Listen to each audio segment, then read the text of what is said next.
당신이 내 머리채를 잡아 끌던 그 순간 저는 이 결혼을 끝내기로 했습니다. 시어머니가 던진 소금이 제 뒤통수를 때리는 소리가 탁 하고 울렸습니다. 남편은 그 장면을 눈으로 똑똑히 보고도 엄마한테 무릎 꿇어 라고 소리쳤죠. 저는 바닥에 흩어진 배추와 양념 사이에서 12년 동안 덮어두고 살았던 모든 기억을 끄집어냈습니다. 이런 상황이 벌어진 데에는 아주 충격적인 이유가 있었습니다. 여러분, 정말 진심으로 부탁드립니다. 구독과 좋아요, 그리고 댓글로 여러분의 생각을 남겨주시면 감사하겠습니다. 그럼 이제 제 이야기를 차근차근 시작하겠습니다. 그날은 11월 중순이었습니다. 시골 시댁의 장독대 앞은 이미 김장의 전장이 되어 있었어요.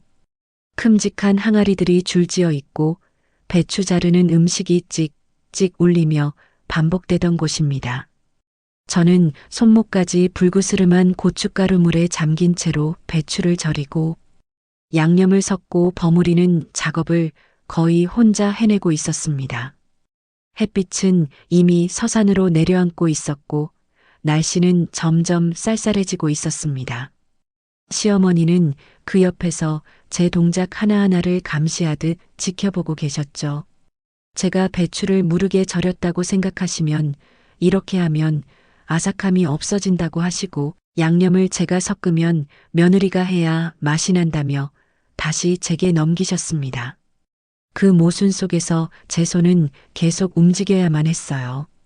손끝이 저릴 정도로 일을 하고 있었습니다. 몸은 차가운 땅 위에서 낮게 구부려져 있었고 정신은 점점 흐릿해져 가고 있었어요. 새벽부터 시작한 일이 벌써 10시간 이상을 넘어가고 있었습니다. 그때였습니다. 시어머니의 목소리가 날카롭게 날아왔어요. 그따위로 절여서 김치를 먹겠냐? 며느리가 이것도 몰라?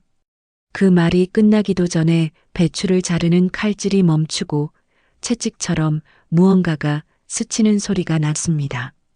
저는 무언가 잘못됐다고 느껴 고개를 들려고 했을 때 바로 그 순간입니다. 갑자기 제 머리 위쪽을 누군가가 거칠게 움켜쥐었어요. 시어머니의 손이었습니다. 제 머리채가 쏙 뽑힐 것 같은 통증이 흐르면서 공포감이 온몸을 덮었습니다.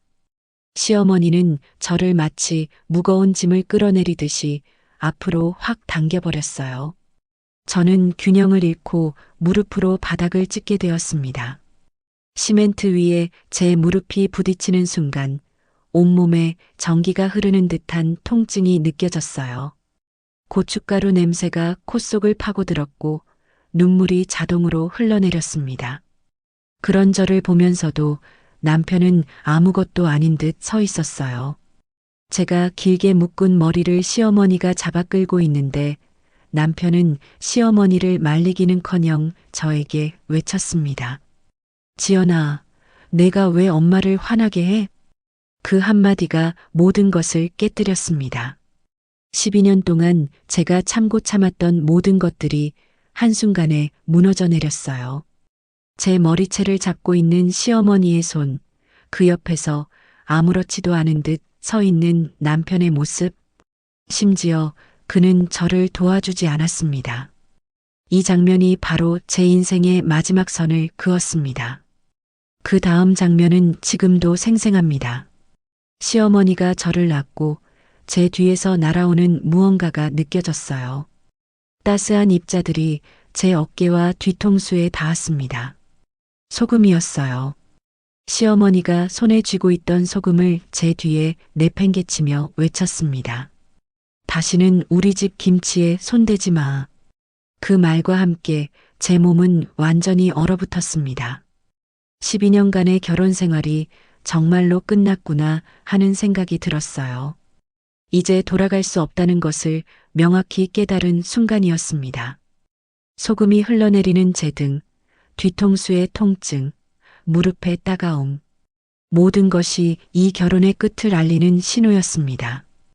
그리고 동시에 이것이 제 삶의 새로운 시작이 될 것이라는 확신도 들었습니다.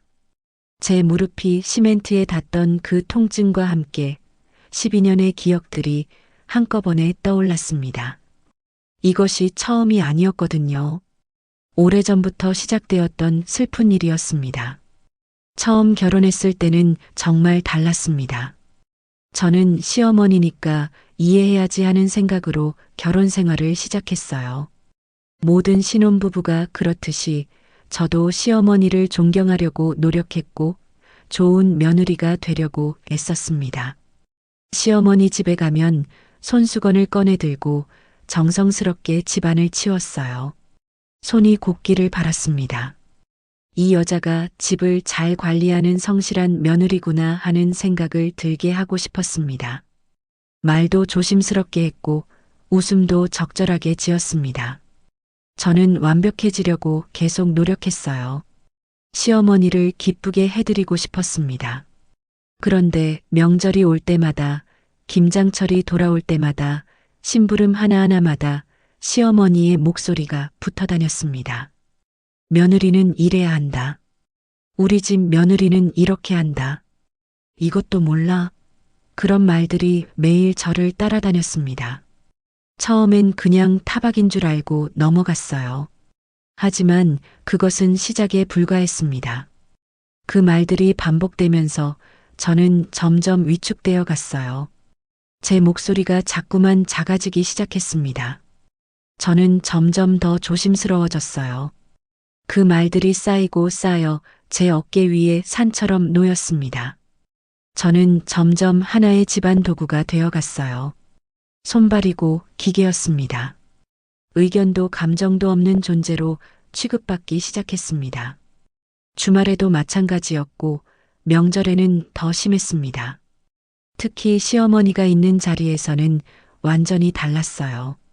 저는 제 목소리를 낼 수 없었습니다. 시어머니가 원하는 말만 해야 했고 시어머니가 원하는 행동만 해야 했습니다. 아니, 제가 원하는 것이 무엇인지조차 생각할 시간이 없었어요. 저는 오직 시어머니를 위해서만 존재하는 것 같았습니다. 제 개인의식은 무너져 갔어요. 친정에 가고 싶어도 허락을 받아야 했습니다. 엄마가 언제 오신다고 했는데 지금 가? 남편이 물었어요. 저는 엄마가 보고 싶다는 말도 쉽게 꺼낼 수 없었습니다. 남편이 그렇게 물으면 저는 정죄당한 기분이 들었거든요. 엄마가 나를 몹시 그리워하셨다는 것을 알았지만 저는 시어머니의 눈치를 봐야 했습니다. 친정에서 전화를 오면 시어머니가 저를 쳐다봤어요. 그 눈빛만으로도 제 마음이 움츠러들었습니다. 저는 친정 부모님께 자주 가지 못한다는 죄책감에 시달렸습니다. 엄마가 외로워하실까봐 미안했어요. 아이를 낳은 후에는 상황이 더 심해졌습니다. 친정 부모님이 손주를 보고 싶어 하셨지만 저는 시어머니의 눈치를 봐가며 자주 가지 못했어요. 엄마가 손주가 그렇게도 보고 싶다며 눈물까지 흘렸습니다. 그 모습이 얼마나 가슴 아팠는지 모릅니다. 제 아이를 엄마에게 자주 안겨드리지 못하는 자신이 얼마나 미웠는지 말로 표현할 수 없어요. 하지만 저는 시어머니의 기분을 더 중요하게 생각해야 했습니다. 아이 교육 문제도 마찬가지였습니다. 아이가 학교를 어디로 보낼지, 학원을 어느 것으로 할지, 어떤 과외를 받을지 그런 것들까지 시어머니의 의견이 먼저였습니다. 제가 아이 교육에 대해 의견을 제시하려고 하면 남편이 엄마 뜻을 따라야 한다고 했어요. 저희 아이인데요.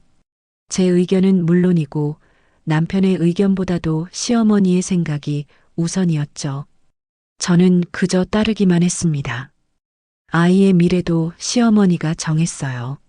제가 엄마인데도 불구하고 제 아이의 일에 제 의견을 제대로 낼 수 없었습니다. 남편은 저를 이해해주지 않았습니다.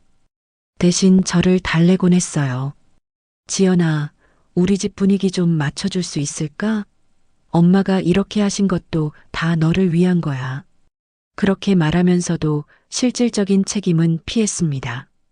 시어머니가 저를 욕했을 때 남편이 엄마를 진심으로 말린 적이 있었나요? 없었습니다.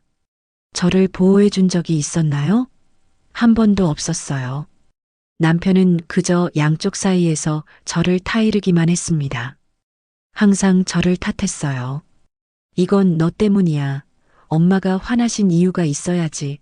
엄마가 왜 이러실까 생각해 봤어? 그런 말들이 반복되었습니다. 저는 남편에게 버림받았다고 느꼈습니다. 마지막 버팀목이 무너졌다는 느낌이 들었어요. 저는 매일 노력했습니다. 시어머니를 더 잘 섬기려고, 더 좋은 며느리가 되려고, 제 배려가 쌓여가길 바랐습니다. 어느 날은 제 성의가 통할 것이라고 생각했어요. 하지만 그들에게는 제 배려가 아니었습니다. 그것은 그냥 복종으로만 보였던 것입니다. 당연해야 할 의무였고 더 해야 할 일을 덜 하는 것으로 받아들여졌어요. 저는 절대 충분하지 못했습니다. 아무리 해도 부족했어요. 완벽하게 해내도 뭔가 비틀어지는 부분이 있었습니다. 저는 영원히 부족한 며느리였습니다. 해가 지나갈수록 저는 더 위축되었습니다. 명절마다 가슴이 철렁했고 김장철이 오면 악몽처럼 느껴졌어요. 벌써 몇 달 전부터 불안감이 생겼습니다. 밤에 잠도 못 이루곤 했어요. 꿈을 꿔도 악몽이었습니다. 그래도 저는 견뎌냈습니다. 결혼이 다 이렇지 뭐 애들 때문에라도 참아야지 하면서요. 물론 생각만으로도 울고 싶을 때가 많았습니다. 밤에 혼자 화장실에 들어가 울곤 했어요. 아무도 제 눈물을 봐주지 않았습니다.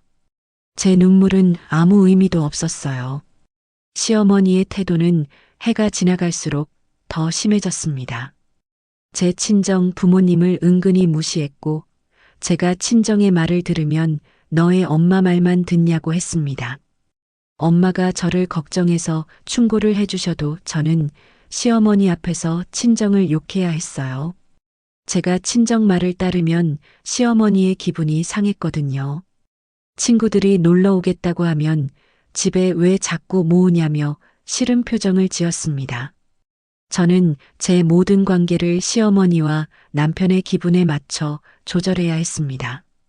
친구들과의 약속도 시어머니 기분을 봐가며 취소했어요. 명절과 김장은 제가 가장 두려워하는 날들이 되었습니다. 시어머니는 그런 날들을 마치 자신의 왕국을 다스리는 날처럼 여겼거든요. 누가 밥을 어떻게 담는지, 반찬을 어떻게 담는지, 상을 어떻게 차리는지 모든 것을 감시했습니다. 그리고 항상 뭔가 부족하다고, 뭔가 잘못됐다고 지적했어요.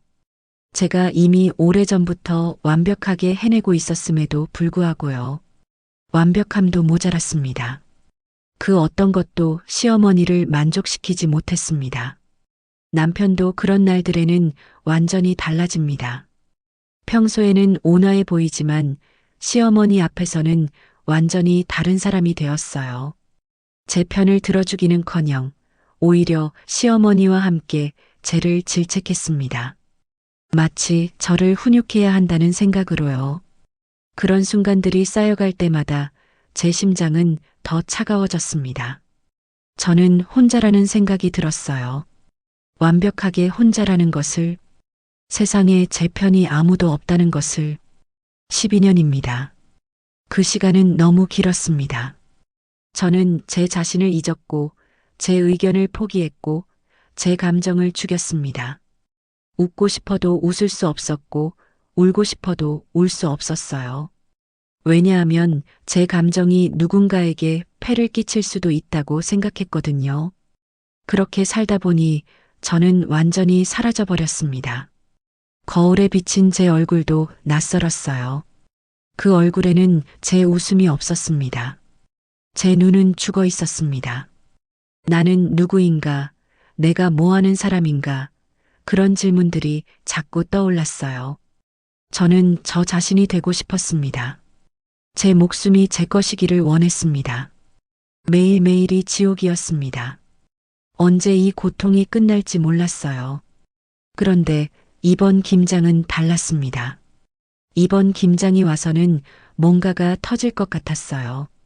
제 마음속에 쌓인 것들이 더 이상 내려앉지 않을 정도로 높아져 있었습니다. 마치 댐이 터지기 직전처럼요. 12년간 눌러왔던 모든 감정들이 표면으로 올라오고 있었습니다. 제가 견딜 수 있는 한계가 있다는 것을 깨달았어요. 인간으로서의 한계가 있다는 것을요. 그리고 그것이 바로 장독대 앞에서 터져 나온 것입니다. 그 방출의 순간이 왔어요.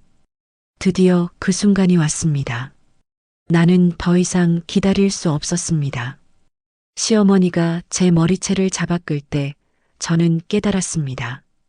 이 12년이 끝이라는 것을, 더 이상 참을 수 없다는 것을, 그리고 이 고통이 정말로 끝나야 한다는 것을, 이것이 제가 살아가야 할 인생의 전부가 아니라는 것을, 저는 누군가의 며느리 이전에, 누군가의 아내 이전에 제 자신이어야 한다는 것을, 그 순간 제 인생이 변했습니다. 모든 것이 명확해졌어요. 더 이상 돌아갈 수 없다는 것을 깨달았습니다. 저는 자유로워지고 싶었습니다. 이것이 제 마지막 기회라는 것을 알았어요. 더 이상 미루지 않아야 했습니다. 제 인생을 되찾아야 했습니다. 제 목소리를 찾아야 했습니다. 제 감정을 느껴야 했습니다. 그날 아침은 유독 무거웠습니다. 벌써 새벽부터 깨어 있었어요. 눈을 뜨자마자 김장을 하는 날이라는 생각이 들었습니다. 마음이 철렁했습니다. 올해도 견뎌내야 한다는 생각이 들었어요. 오늘을 어떻게 버틸까 하는 불안감이 자리 잡았습니다. 시어머니가 오신 지 한두 시간이 지났을 무렵 집안은 배추 냄새로 가득했습니다. 저는 이미 손가락이 차갑고 뻣뻣했어요. 밤새 배추를 씻고 소금에 절였습니다. 시어머니는 아침부터 부엌을 차지하고 있었습니다.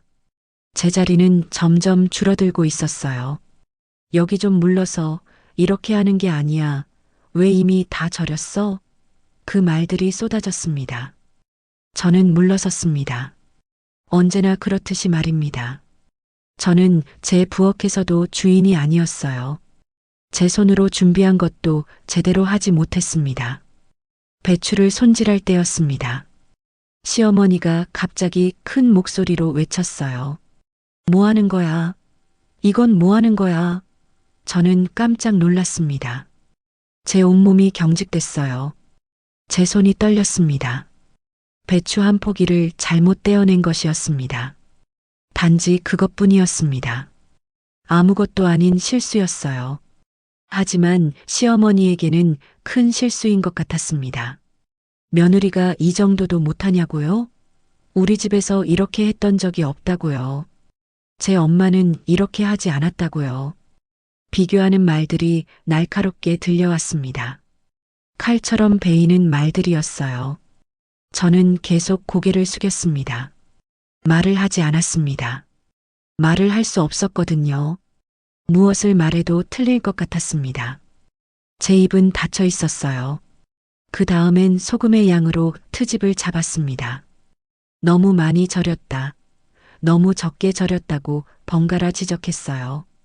배추를 헹굴 때도 물의 온도가 잘못됐다고 했습니다. 이렇게 찬물에 헹굴 수 없다고요. 배추가 상한다고요. 저는 다시 했습니다. 또 다시 했어요.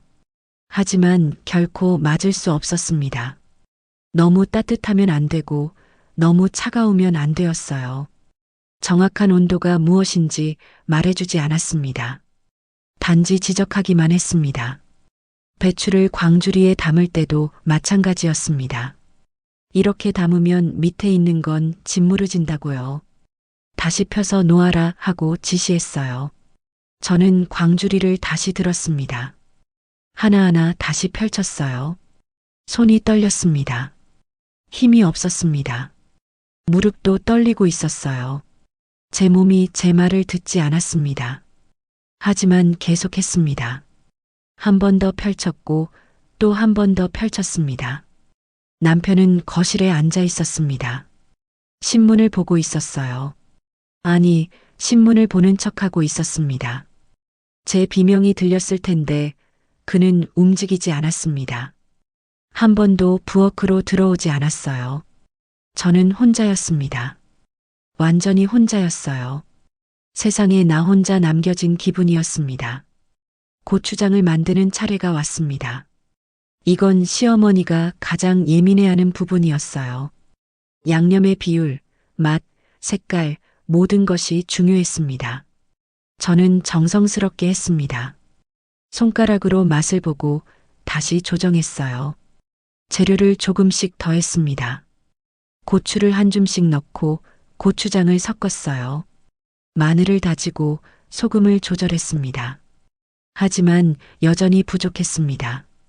맛이 이상해. 이건 내가 예상했던 맛이 아니야. 여기 소금을 좀 더 넣어. 시어머니의 지시가 계속됐습니다. 저는 따랐습니다. 또 따랐습니다. 계속 따랐어요. 손으로 다시 섞고 맛을 봤습니다. 여전히 틀렸다고 했어요. 이건 뭐 하는 거야? 계속 틀리네. 고추가 부족한가 아니면 소금이 너무 많은가 계속 의심했습니다. 마지막에는 제 손가락도 제 생각도 더 이상 필요하지 않은 것 같았습니다. 결국 시어머니가 직접 했어요. 그제서야 만족했습니다. 이렇게 하는 거야 하면서 제 일은 소용없다고 보여주었습니다. 오후가 되면서 상황은 더 악화됐습니다. 배추가 많은데 진행이 느리다고 했어요. 시간이 얼마나 지났는지 알고 있냐고요. 이 정도면 끝나야 하는데 왜 아직도 이 정도밖에 안 했냐고요. 다른 집에서는 어떻게 하나 알냐고요. 제 속도는 항상 느렸습니다. 제 능력은 항상 부족했어요. 제 존재 자체가 느렸습니다. 몇 시간이 지났나요? 아침부터 오후까지 이미 8시간 이상이 지났을 겁니다. 손가락들이 부어올랐어요. 피부가 굳어졌습니다. 손톱 주변이 빨갛게 되었습니다. 허리를 펼 수 없었어요. 다리는 저렸습니다. 내 몸이 더 이상 내 것이 아닌 것처럼 느껴졌습니다. 그냥 기계처럼 움직였어요. 생각은 없었습니다. 저는 존재하지 않았습니다. 오직 손가락만, 팔만 자동으로 움직였습니다. 손을 다쳤습니다. 고추를 다지다가 손가락이 칼에 스쳤어요. 피가 나고 있었습니다. 찌르는 듯한 통증이 있었어요. 핏줄이 끊어진 것 같았습니다. 저는 멈췄습니다. 화장실에 가서 손가락을 감쌌어요. 찬물에 헹궜습니다. 밴드를 붙였습니다. 돌아왔을 때 시어머니가 저를 쳐다봤습니다. 그 눈빛은 동정이 아니었습니다. 짜증이었습니다. 약한 년 하는 생각이 그 눈에서 읽혔어요. 손가락이 아파도 계속했습니다. 쉴 수 없었어요. 쉬면 더 많은 타박이 올 것 같았거든요. 제 손은 자동으로 움직였습니다. 통증은 무시했습니다. 생각도 하지 않았어요. 그냥 계속했습니다. 밴드 위로 물이 들어왔습니다. 피가 다시 나고 있었어요. 통증은 더 심해졌습니다. 하지만 계속 자르고 섞고 담았습니다. 손가락이 부어올랐어요. 밴드가 조여왔습니다. 혈액순환이 안 되는 것 같았습니다. 하지만 벗을 수 없었습니다. 더 많은 피가 날까봐 벗을 수 없었어요. 그냥 불편함을 참았습니다. 제 손가락은 더 이상 내 것이 아니었습니다. 남편은 여전히 거실에 있었습니다. 이제 텔레비전을 보고 있었어요. 아이들과 함께 웃고 있었습니다. 웃음소리가 크게 들렸습니다. 아빠하며 아이들이 부르는 목소리도 들렸어요. 그 웃음소리가 저에게는 침처럼 느껴졌습니다. 나는 부엌에서 혼자 고통받고 있는데 저 사람은 웃고 있다고요. 분노가 솟아올랐습니다. 가슴이 철렁했어요. 내 가슴이 터질 것 같았습니다. 남편은 저를 보러 오지 않았습니다. 한 번도 부엌에 들어오지 않았어요. 제 고통에 관심이 없었습니다. 제 존재가 없었습니다. 하지만 그 분노도 억눌렀습니다. 분노를 표현할 수 없었거든요. 배추가 거의 다 떨어졌습니다. 김장이 끝나가고 있었어요. 거의 다 왔다고 생각했습니다. 한숨이 나왔어요. 이제 곧 끝난다고 생각했습니다. 더 이상 견딜 수 없다고 생각했어요. 극도의 피로감이 제 온몸을 짓누르고 있었습니다. 하지만 시어머니는 더 많은 배추가 있다고 했습니다. 이웃에서 받은 배추가 더 있다고 했어요. 제 다리가 떨렸습니다. 무릎이 약해졌어요. 더 해야 한다고요?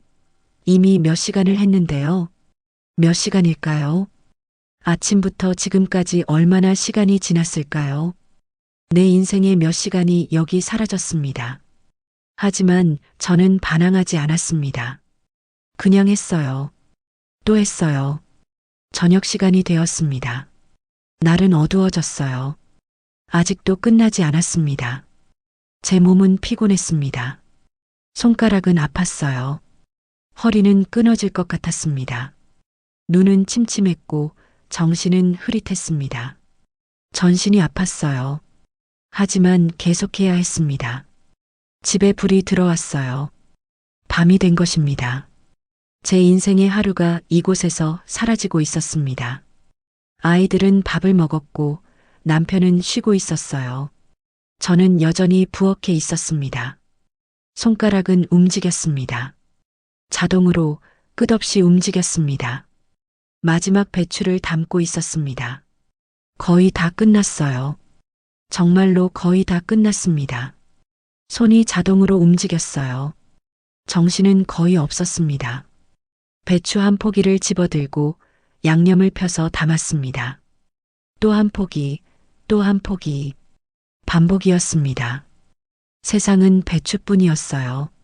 제 인생은 배추뿐이었습니다. 배추를 담으면 다음 배추, 또 다음 배추. 언제까지 이러려고요? 언제까지입니까? 제 정신은 깨어있지 않았습니다. 제 몸만 움직였어요. 그 순간이 왔습니다. 시어머니가 제 머리 위로 손을 올렸어요. 손가락이 제 머리를 향했습니다. 제 머리채를 잡으려고 했습니다. 손이 제 머리에 닿으려고 했어요. 무언가가 끓었습니다. 12년간 참았던 모든 것이 한순간에 터졌습니다. 제 몸이 반응했어요. 그동안 억눌렀던 모든 것이 터져나왔습니다. 12년을 견딘 제 몸이, 제 영혼이 더 이상 견딜 수 없다고 비명을 질렀습니다. 시간이 멈춘 것 같았어요. 심장이 뛰었습니다. 손과 발이 떨렸습니다. 그 손이 제 머리에 닿기 전에 저는 뒤로 물러났습니다. 처음으로 물러났습니다. 처음으로 저항했습니다. 12년 만에 처음으로 제 목소리를 냈습니다. 이것이 끝이었습니다. 더 이상 돌아갈 수 없는 순간이었습니다. 제 인생이 이 순간부터 달라질 것을 알았습니다. 그 순간 세상이 멈췄습니다. 모든 것이 정지된 것처럼 느껴졌어요. 시어머니의 손이 허공에서 멈춰 있었습니다. 제 목소리가 나왔다는 사실 자체가 기적처럼 느껴졌습니다. 12년 만에 처음이었거든요. 내가 정말 말했을까 하는 의심이 들었어요. 시어머니의 얼굴이 굳었습니다. 이런 일은 처음이었을 겁니다. 며느리가 자신에게 저항한 적이 없었으니까요. 그 얼굴에는 당황함이 있었습니다. 화도 있었어요. 하지만 무엇보다 놀라움이 있었습니다. 자신의 권력이 흔들렸거든요. 자신이 절대적이라고 생각했던 위치가 순간 위태로워졌습니다. 그 시간이 너무나 길었어요. 거실에서 웃음이 끊겼습니다. 남편이 텔레비전을 끈 것 같았어요. 아이들의 목소리도 작아졌습니다. 집 전체가 저를 주목하고 있는 것 같았습니다. 제 심장은 미친 듯이 뛰었어요. 무섭다는 생각과 함께 이상한 충만감이 들었습니다. 제가 이 집에서 처음으로 나를 찾은 것 같았습니다. 내가 존재한다는 것을 증명했어요. 시어머니가 입을 열었습니다. 뭐 하는 거야? 감히 나한테 대드냐고요. 목소리가 컸습니다. 분노했습니다. 하지만 제 귀에는 다르게 들렸어요. 그것이 위협이 아니라 절망처럼 들렸습니다. 자신의 권력이 무너지고 있다는 절망 말입니다. 통제할 수 없는 며느리가 처음 나타났거든요. 시어머니는 당황했어요. 자신이 어떻게 해야 할지 몰랐습니다. 저는 입을 열었습니다. 아주 작은 목소리로요. 더 이상 할 수 없습니다. 그 말이 나왔어요. 제 목소리가 떨렸습니다. 하지만 멈추지 않았습니다. 12년을 참았습니다. 더 이상 못 견디겠습니다. 제 목소리는 점점 커졌어요. 이렇게는 못 살겠습니다. 그 말도 나왔습니다. 제 인생을 이렇게 낭비할 수 없습니다. 저는 사람입니다. 도구가 아닙니다. 노예가 아닙니다. 시어머니가 다가왔습니다. 손을 들어 올렸어요. 때릴 것처럼요. 하지만 이번에는 달랐습니다. 제 몸이 움직였어요. 뒤로 물러섰습니다. 처음으로 물러섰습니다. 제 몸이 제 의지대로 움직였습니다. 12년 동안 갇혀있던 제 몸이 깨어났습니다. 제 팔이 올라왔습니다. 보호하는 자세로요. 그 순간 시어머니의 손이 제 팔을 쳤습니다. 통증이 있었어요. 하지만 무섭지 않았습니다. 오히려 확신이 들었습니다. 이제 돌아갈 길이 없다는 확신 말입니다. 한참의 침묵이 흘렀습니다. 시어머니는 손을 내렸어요. 그리고 저를 바라봤습니다. 그 눈이 무엇을 말하는지 저는 알았어요. 당신은 나를 버렸다는 말이었습니다. 하지만 저도 물었어요. 그동안 나를 버렸던 건 누구인가 하는 마음으로요. 시어머니는 아무 말도 하지 않았습니다. 그냥 방으로 들어가 버렸어요. 남편이 부엌으로 들어왔습니다. 지연아, 엄마가 화나셨어. 말을 말해. 그렇게 말했어요. 하지만 제 입은 닫혔습니다. 더 이상 설명할 마음이 없었습니다. 제 고통을 남편에게 설명하고 싶지 않았어요. 남편은 이해하지 못할 테니까요. 12년을 함께 살면서도 몰랐으니까요. 계속 모를 거예요. 남편이 다시 말했습니다. 지연아, 진정해. 이건 감정적이야. 나중에 얘기하자고요. 나중이라는 말이 싫었습니다. 나중은 없었어요. 언제나 나중, 미루기만 했으니까요. 나중은 영영 오지 않았습니다. 그래서 저는 말하지 않았습니다. 침묵이 가장 강한 대답이라고 생각했습니다. 제 침묵이 남편을 더 불안하게 했어요. 아이들이 나를 봤습니다. 엄마, 왜 그래? 하며 불안해했어요. 제 아이들이 불안해하고 있었습니다. 내 때문에요. 하지만 이것도 끝내야 했습니다. 아이들도 이런 환경에서 자라면 안 됐어요. 며느리가 낮춰지는 모습을 보며 자라면 안 됐습니다. 엄마가 억압받는 모습을 배우면 안 됐어요. 누군가는 이것을 끝내야 했습니다. 그것이 저였습니다. 엄마로서 내가 해야 할 일이 있었어요. 밤이 깊어갔습니다. 나는 침실로 들어갔어요. 침대에 누웠습니다. 하지만 잠을 잘 수 없었습니다. 가슴이 철렁거렸어요. 내가 정말 한 일일까 하는 생각이 들었습니다. 12년을 견딘 후 정말 저항했을까요? 그것이 현실일까요? 아니면 꿈일까요? 아드레날린이 가득했습니다. 제 몸은 전투 상태였어요. 손이 떨렸습니다. 마음이 방황했어요. 하지만 제 팔은 멍이 들어 있었습니다. 시어머니의 손이 제 팔을 쳤거든요. 그 멍이 증거였습니다. 정말 일어난 일이었어요. 제가 정말 저항했습니다. 처음으로요. 거울을 보았습니다. 거울 속 내 눈이 다르게 보였어요. 살아 있었습니다. 12년 만에 처음으로 내 눈이 살아 있었습니다. 그 눈을 다시 잃고 싶지 않았습니다. 그날 밤 저는 결정했습니다. 이것이 끝이라고. 더 이상 이렇게 살 수 없다고. 제 인생은 제 것이어야 한다고. 누군가의 며느리가 되기 위해 제 인생을 포기할 수 없다고.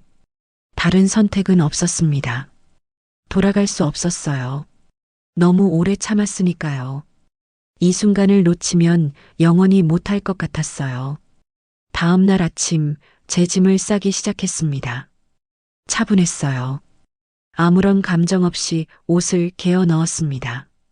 생필품을 챙겼습니다. 손이 자동으로 움직였어요.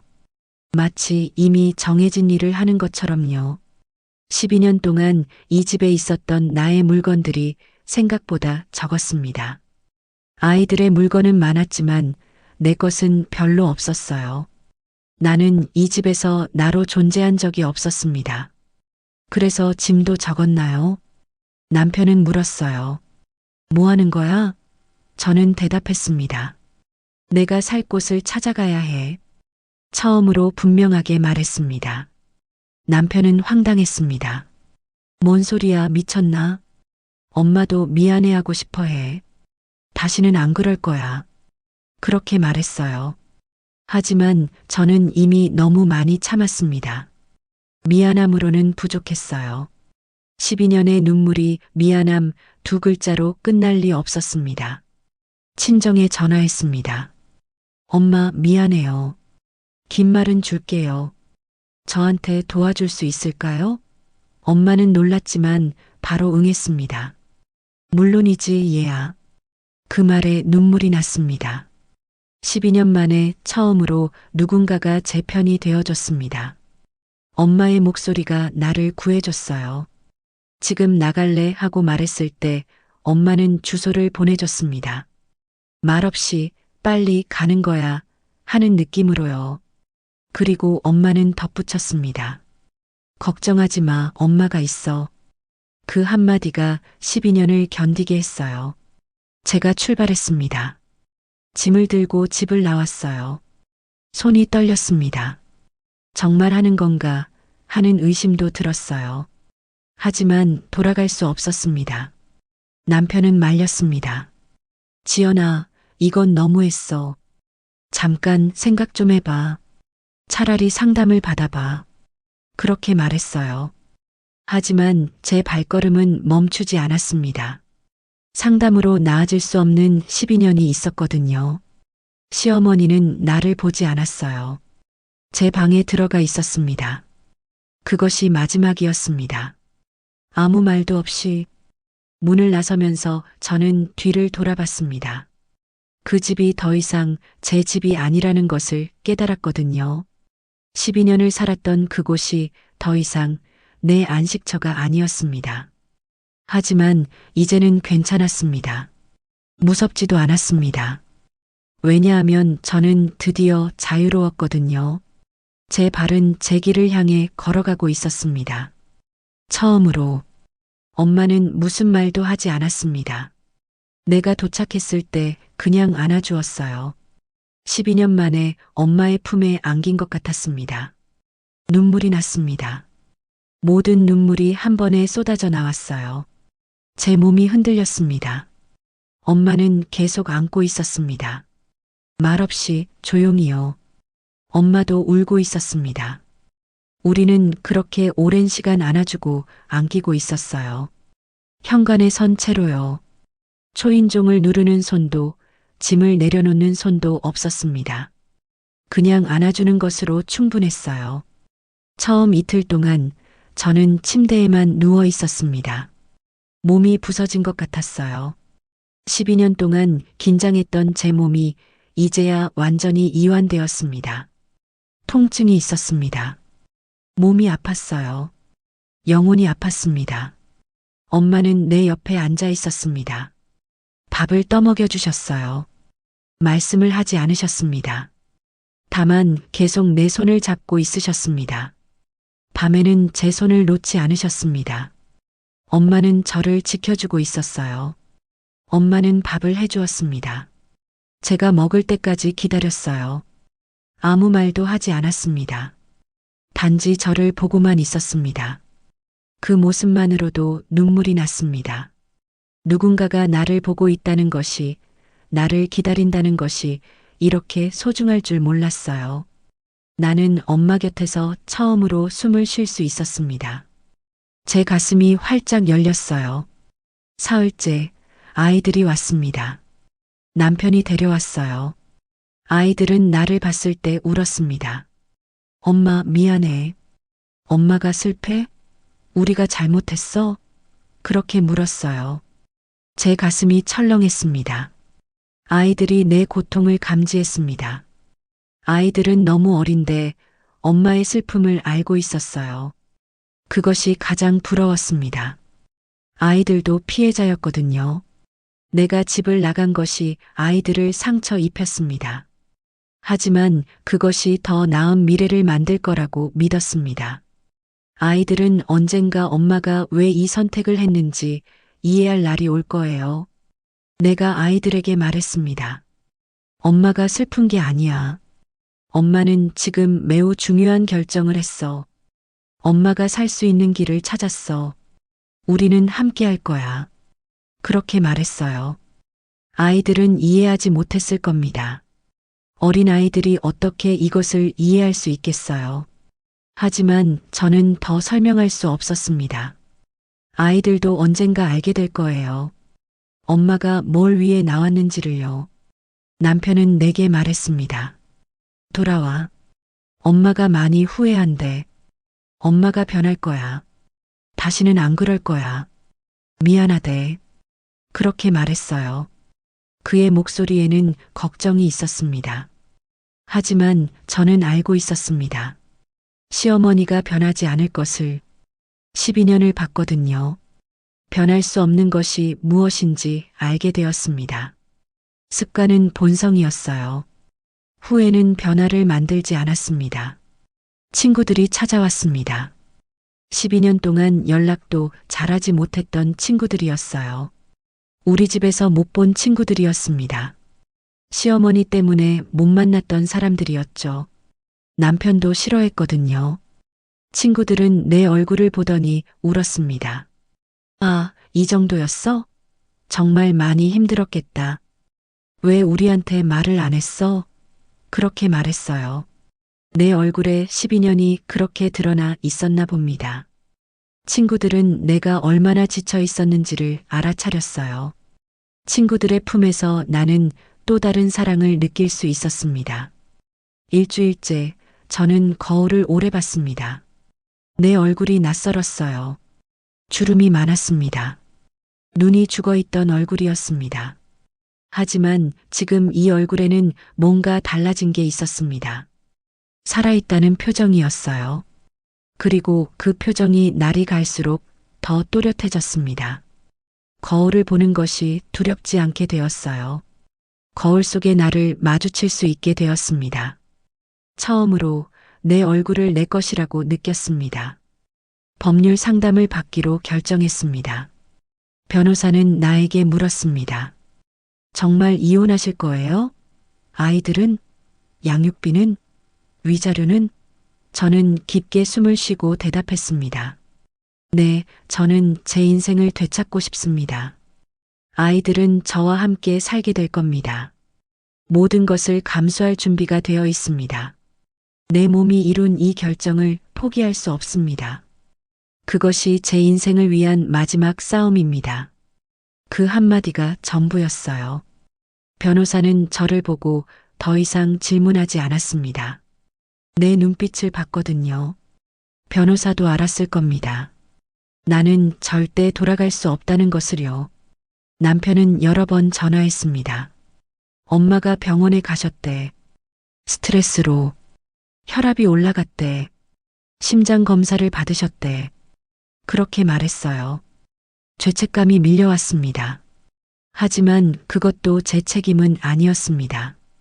그들의 선택이 만든 결과였거든요. 12년 동안 제가 얼마나 고통받았는지를 생각하면 시어머니의 스트레스는 다른 문제였어요. 아무도 내 건강을 걱정해주지 않았습니다. 아이들과의 시간이 달라졌습니다. 아이들은 이제 나를 다르게 봤어요. 엄마가 울어도 괜찮다는 듯이요. 엄마가 화내도 자연스러워했습니다. 엄마가 웃어도 진짜로 웃어도 좋아했어요. 나는 아이들에게 약한 엄마가 되었습니다. 하지만 그것은 진짜 나였습니다. 아이들도 진짜 나를 알기 시작했어요. 진짜 엄마의 감정을 느끼기 시작했습니다. 그것이 더 좋은 관계를 만들었습니다. 엄마는 나에게 말했습니다. 내가 잘했어. 너는 잘했어. 그 말이 나를 울게 했습니다. 엄마도 몰랐던 게 있었을 거예요. 딸이 이렇게까지 고통받고 있었는지를 말입니다. 12년을 모르고 있었다는 것이 엄마는 얼마나 미안했을까요? 미안해, 용서해라 하는 말도 들었습니다. 엄마의 눈물을 봤습니다. 처음으로 나는 엄마를 위로할 수 있었어요. 편지를 썼습니다. 시어머니에게요. 편지는 가족을 통해 전달되었습니다. 내용은 이랬습니다. 나는 당신을 용서하지 않습니다. 하지만 당신도 누군가의 며느리였을 겁니다. 당신도 같은 고통을 겪었을 수도 있습니다. 당신도 억압받고 당신도 울었을 수도 있습니다. 하지만 나는 이 악순환을 끝낼 것입니다. 당신의 자식이, 당신의 며느리가, 당신의 손주가 같은 고통을 받지 않도록 나는 이 고통의 대물림을 끝내는 여자가 되겠습니다. 그렇게 썼어요. 그 말이 전부였습니다. 매일이 새로웠습니다. 처음으로 제 시간이 제 것이었거든요. 아침에 눈을 떴을 때 누군가를 위해 서둘러야 할 일이 없었습니다. 밥도 내가 먹고 싶을 때 먹었습니다. 잠도 자고 싶을 때 자는 것이 이렇게 행복할 줄 몰랐어요. 제가 선택하는 모든 것이 제 것이었습니다. 옷도, 음식도, 시간도, 꿈도. 그것이 자유였습니다. 자유란 이런 것이구나 하고 깨달았습니다. 이런 단순한 것들이 누군가에게는 꿈인 줄 몰랐어요. 3개월 후 이혼 판결이 났습니다. 법정에서 법관이 선언했어요. 저는 아이들의 친권을 얻었습니다.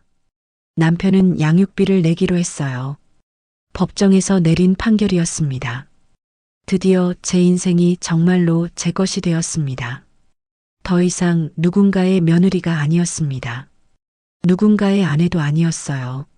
저는 박지연이었습니다. 42세의 여자였습니다. 이 나이에 처음으로 나 자신이 되었습니다. 나의 삶은 나의 것이었습니다. 그리고 그것으로 충분했습니다. 아니, 그것 이상이었습니다. 처음 1개월은 아이들과 함께 친정에서 지냈습니다.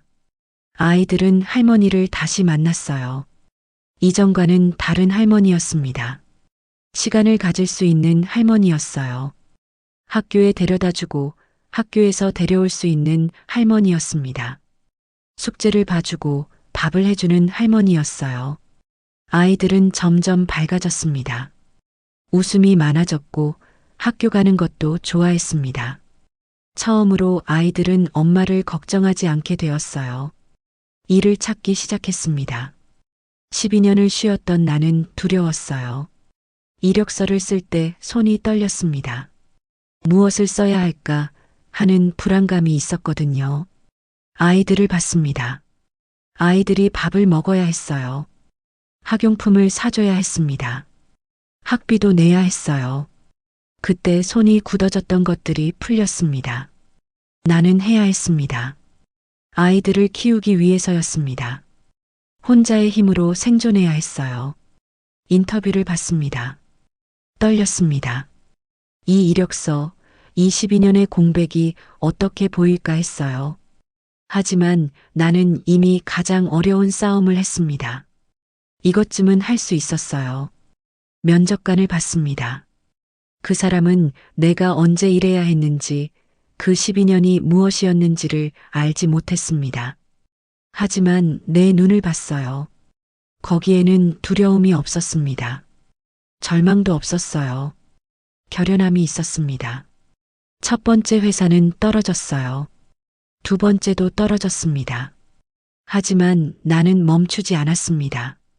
세 번째 회사에서 합격했습니다. 그들은 내 눈을 봤습니다.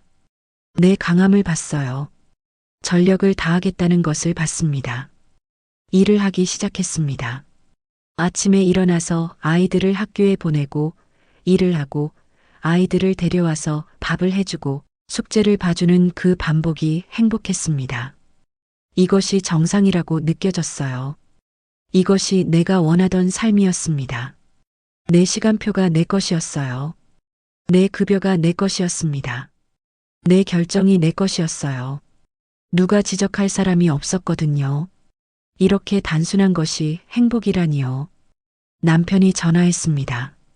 아이들이 보고 싶다고요. 만날 수 있을까 하고 물었어요. 저는 말했습니다. 물론이지, 아이들의 아버지니까요. 당신은 아이들의 아버지입니다. 그런데 내 남편은 아니에요.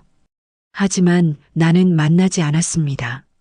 남편과의 면접은 피했어요. 아이들은 아버지를 만났습니다. 좋은 시간을 보냈어요. 하지만 저는 그곳에 있지 않았습니다.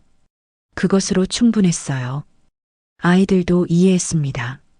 친구들은 계속 연락했습니다. 밥을 먹자고, 영화를 보자고, 산책을 하자고요. 12년 동안 못한 것들을 했습니다. 카페에 가서 커피를 마시고, 영화를 보고, 쇼핑도 했어요. 웃음이 많아졌습니다.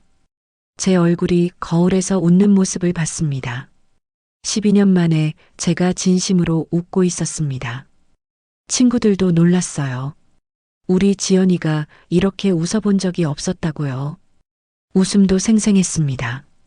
밤이면 아이들과 누워 있었습니다. 아이들은 나에게 물었어요. 엄마, 우리 왜 아빠네 집에 안 가? 저는 대답했습니다. 엄마가 행복해야 너희도 행복해. 이게 엄마의 선택이야. 우리는 함께 할 거야. 항상 함께 할 거야. 아이들은 이해했을까요? 하지만 계속 물어보지는 않았어요. 아이들도 알고 있었나 봅니다. 엄마가 행복하다는 것을요. 그리고 그것이 가장 중요하다는 것을요. 시어머니는 몇 번 전화했습니다. 편지에 대해 묻는 것 같았어요. 하지만 저는 받지 않았습니다.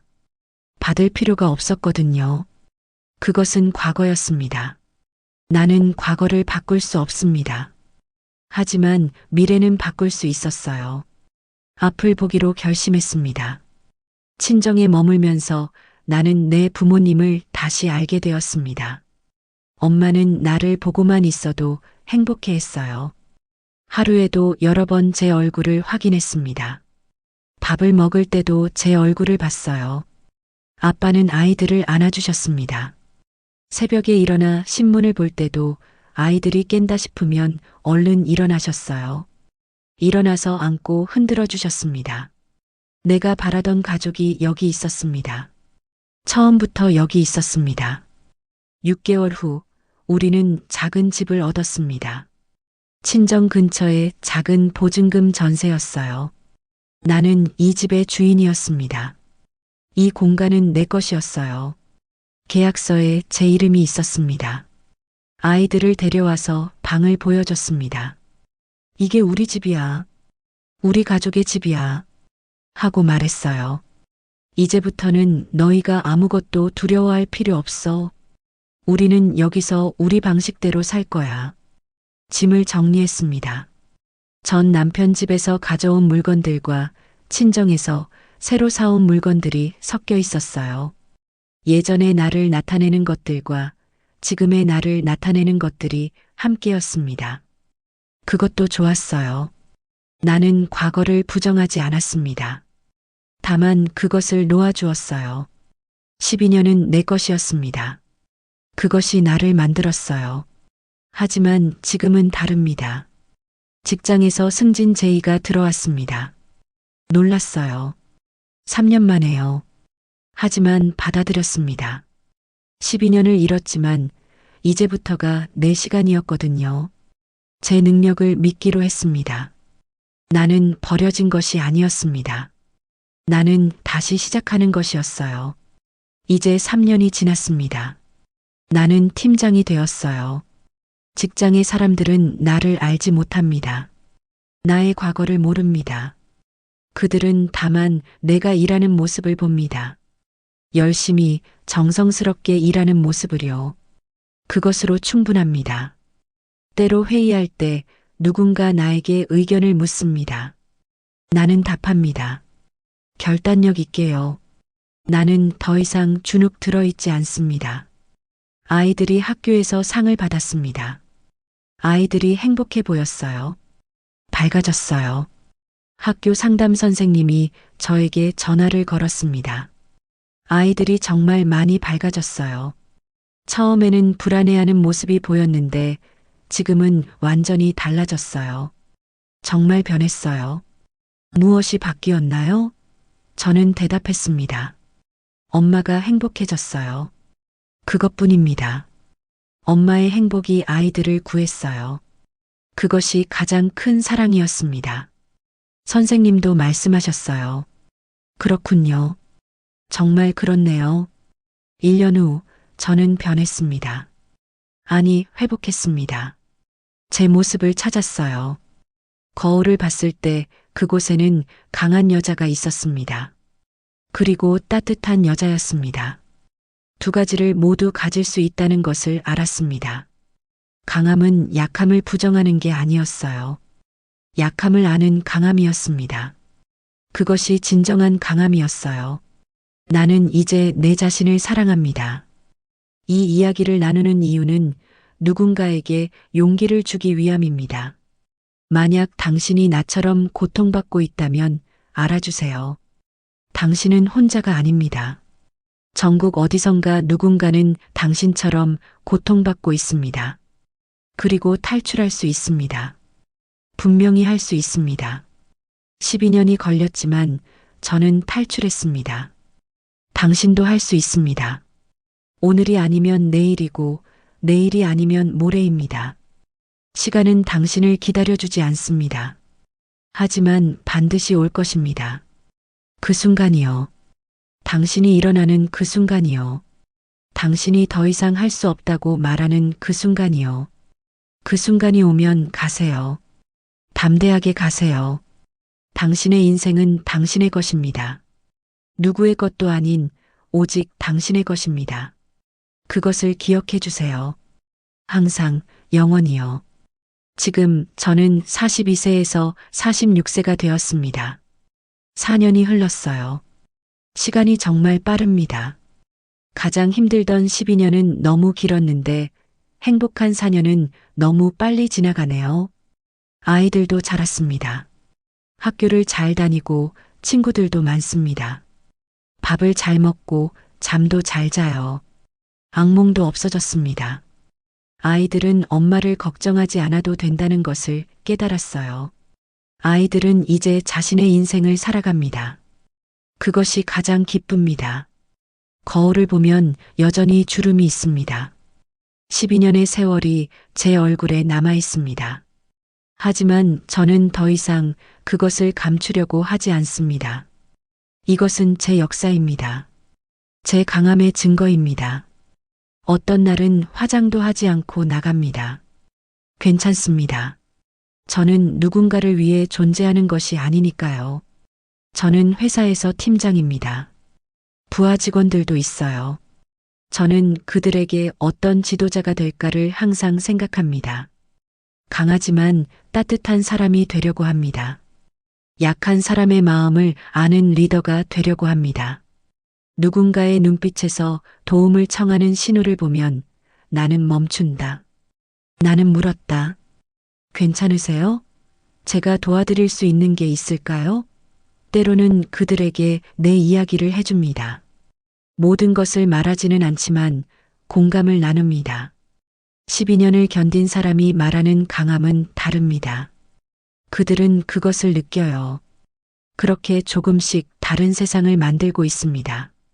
나는 리더가 아니라 함께하는 누군가입니다. 신체적으로도 달라졌습니다.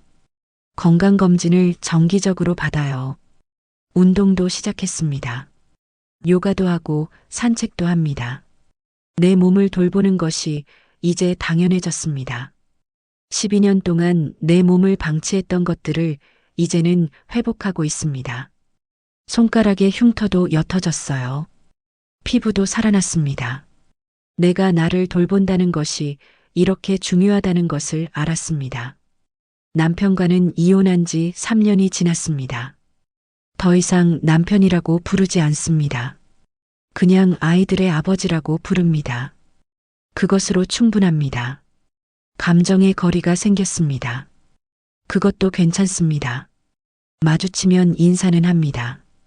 아이들에게 좋은 아버지이기를 바랍니다. 하지만 더 이상 그를 기대하거나 판단하지 않습니다. 시어머니는 어떻게 되었을까요? 저는 알고 싶지 않습니다. 그것은 더 이상 제 삶의 일부가 아니거든요. 그리고 그것을 알지 않는 것이 아는 것보다 더 건강합니다. 나는 과거를 놓았습니다. 친구들은 계속 저를 응원합니다. 우리는 한 달에 한 번씩 만나요. 영화도 보고 밥도 먹고 이야기도 합니다. 이제는 내가 친구들을 상담하기도 합니다. 내가 겪은 일들이 누군가에게는 도움이 된다는 것을 알았어요. 친구 중 한 명이 유사한 상황에 처했을 때 나는 그녀를 도울 수 있었습니다. 상담을 함께 받으라고 권유했어요. 나는 그녀가 거기서 나갈 수 있다는 것을 알았습니다. 왜냐하면 나도 나갔으니까요. 친구들은 저를 보고 말합니다. 지연이가 완전히 달라졌다고요. 맞습니다. 저는 달라졌습니다. 더 이상 자책하지 않습니다. 더 이상 미안해하지 않습니다. 대신에 나는 웃습니다. 진심으로요. 그 웃음이 누군가를 살립니다. 엄마는 여전히 저를 돌봅니다. 하지만 이제는 다릅니다. 더 이상 의존하지 않습니다. 저는 엄마를 돌봅니다. 주말에 함께 밥을 먹고 쇼핑도 가요. 영화도 봅니다. 엄마가 아플 때 내가 엄마를 돌봅니다. 약을 사다 주고 병문안을 갑니다. 엄마와의 통화 시간도 달라졌습니다. 이제는 걱정의 목소리가 아니라 공유의 목소리입니다. 엄마는 제 딸입니다. 아니, 제 친구입니다. 그리고 저는 엄마의 딸입니다. 이제 우리는 서로를 존중하는 어른 여자입니다. 엄마도 그것을 알아요. 우리는 함께 웃습니다. 저는 상담사를 만났습니다. 트라우마를 치유하기 위해서였어요. 심리 상담을 받았습니다. 처음에는 어려웠습니다. 과거를 말하는 것이 힘들었거든요. 말하는 순간마다 눈물이 났습니다. 손이 떨렸습니다.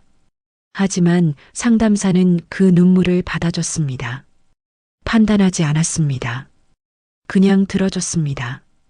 당신은 충분히 잘했다고 말해줬습니다. 그것도 필요한 과정이었습니다. 치유는 시간이 필요하다는 것을 알았습니다. 2년을 상담받았어요. 이제는 더 이상 필요하지 않습니다. 나는 스스로를 치유할 수 있게 되었으니까요. 나는 나의 치료자가 되었습니다. 혼자라고 생각하지 마세요. 가장 낮은 순간에도 누군가는 당신을 도울 것입니다. 그 누군가가 가족이 아닐 수도 있습니다. 친구일 수도 있고 낯선 사람일 수도 있습니다.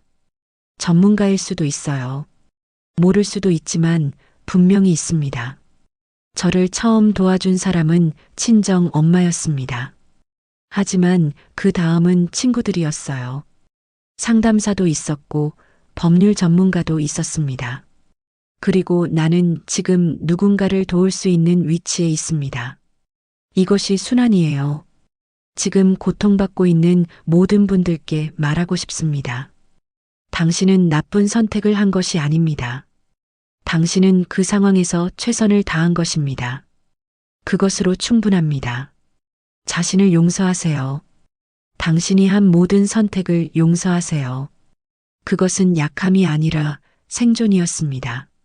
당신은 생존했어요. 그것만으로도 대단합니다. 당신은 영웅입니다. 구체적으로 말해드리겠습니다. 누군가에게 도움을 청하세요. 친구일 수도 있고, 가족일 수도 있고, 전문가일 수도 있습니다. 혼자가 아니라는 것을 기억하세요. 그리고 현재의 상황에서 벗어나기 위한 구체적인 계획을 세우세요. 어디로 갈 것인지, 누가 도와줄 것인지, 어떻게 생존할 것인지. 막연함은 두려움을 키웁니다. 구체적인 계획은 희망을 줍니다. 당신의 가치는 누군가의 며느리, 누군가의 아내로 결정되지 않습니다. 당신은 당신 자신입니다. 누구도 당신의 가치를 정의할 수 없습니다. 오직 당신만이 할 수 있습니다. 당신을 정의하세요. 강한 여자라고요. 아니면 약한 여자라고요. 약함을 인정하는 강한 여자라고요. 그것은 당신의 몫입니다. 그리고 그 정의가 바뀌어도 괜찮습니다. 당신은 계속 성장하고 변합니다. 그것이 살아있다는 것입니다. 새로운 삶은 두렵습니다. 내가 할 수 있을까 하는 의심도 생깁니다. 실패할까봐 두려워요. 하지만 더 두렵지는 않을 것입니다. 왜냐하면 당신은 가장 두려운 것을 이미 경험했으니까요. 당신은 그것을 견뎌냈어요. 당신은 강합니다. 이미 증명했습니다. 저는 지금 행복합니다. 완벽한 행복은 아닙니다. 하지만 진정한 행복입니다. 나 자신을 사랑할 수 있는 행복입니다. 아이들을 사랑하는 행복입니다. 친구들을 사랑하는 행복입니다. 엄마를 사랑하는 행복입니다. 이것만으로도 충분합니다. 완벽할 필요는 없습니다. 진정하면 됩니다. 그리고 그것이 가장 중요합니다. 당신도 할 수 있습니다. 반드시 할 수 있습니다. 지금 이 영상을 보고 있는 당신도요. 나는 당신을 믿습니다.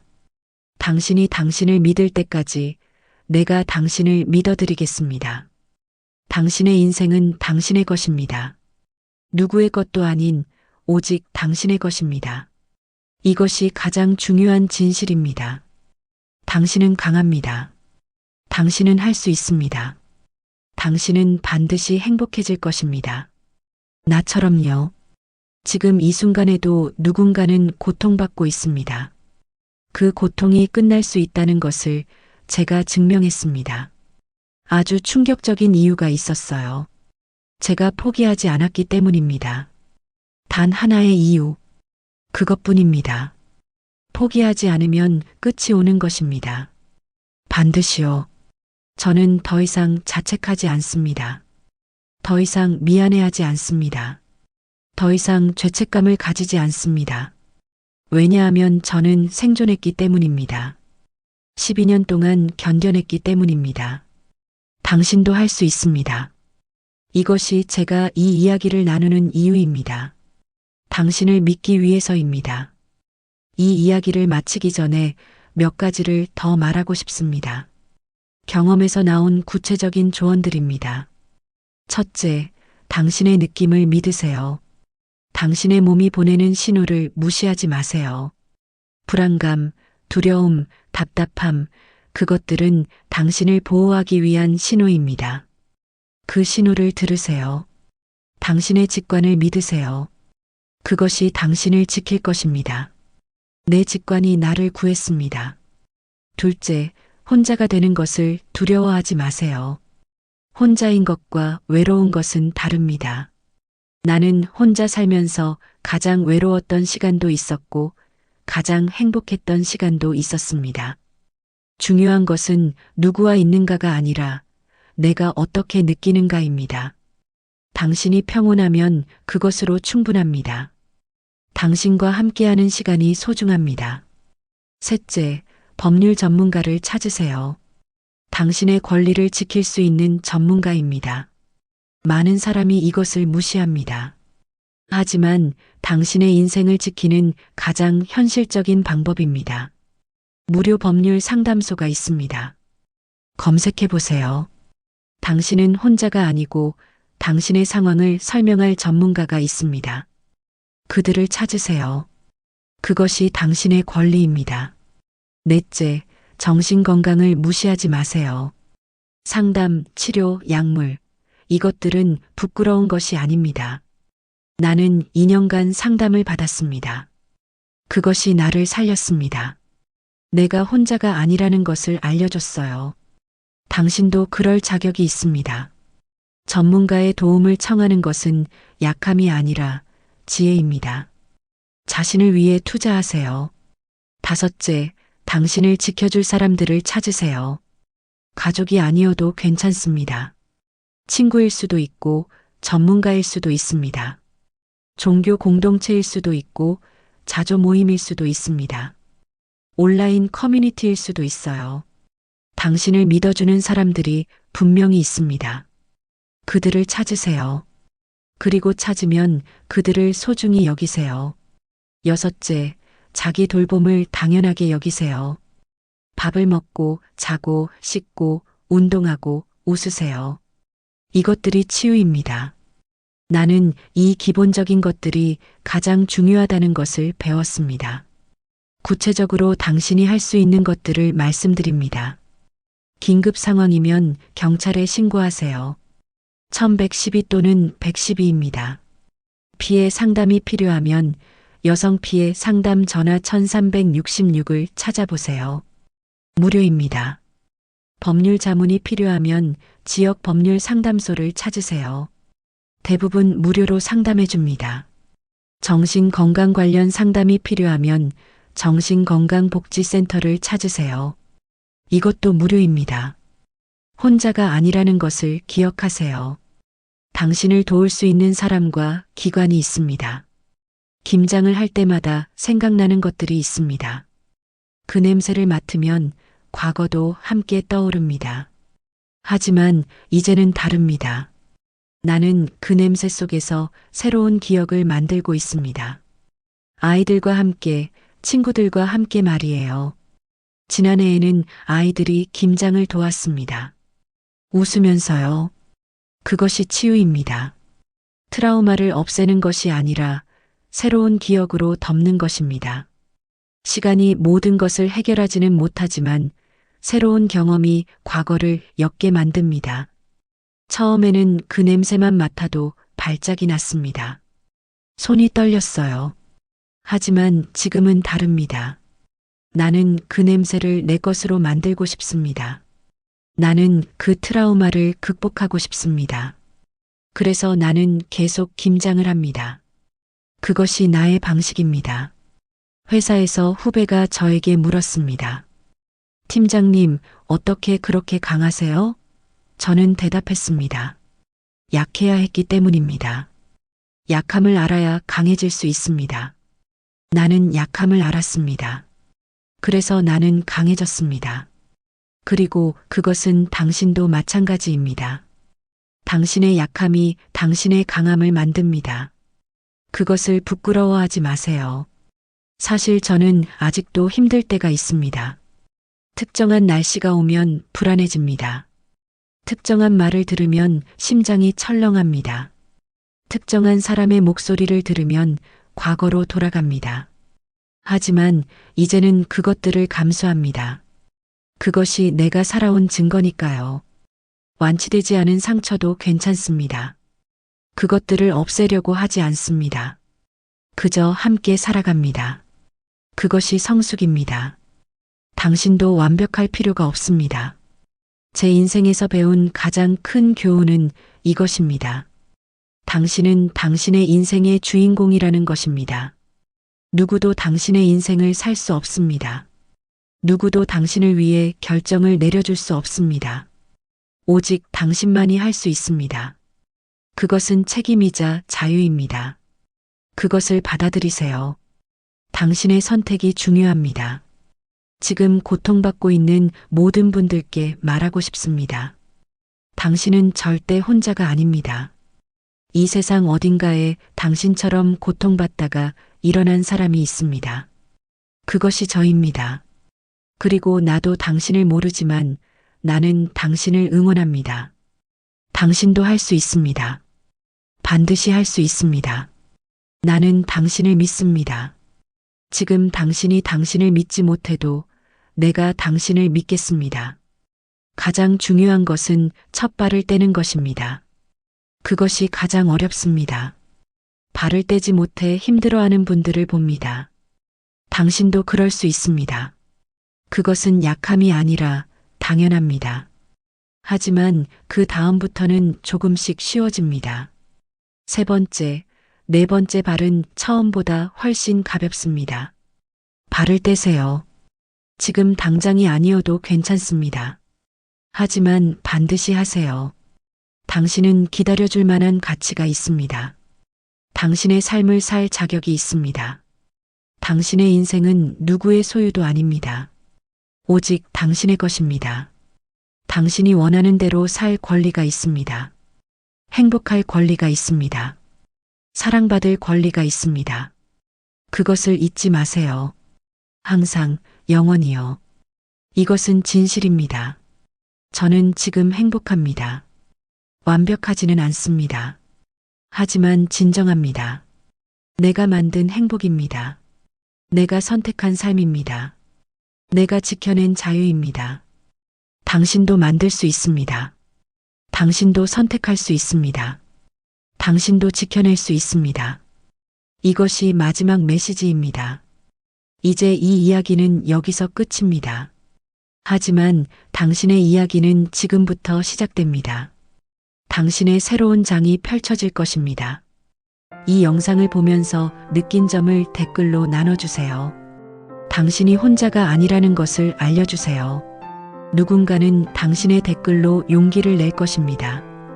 누군가는 당신의 이야기에서 희망을 볼 것입니다. 그것이 순환입니다. 당신이 받은 용기를 다른 누군가에게 전해주세요. 그것이 우리가 함께 살아가는 방식입니다. 당신의 목소리가 누군가를 살립니다. 당신의 인생은 당신의 것입니다. 반드시 꼭 당신의 것입니다.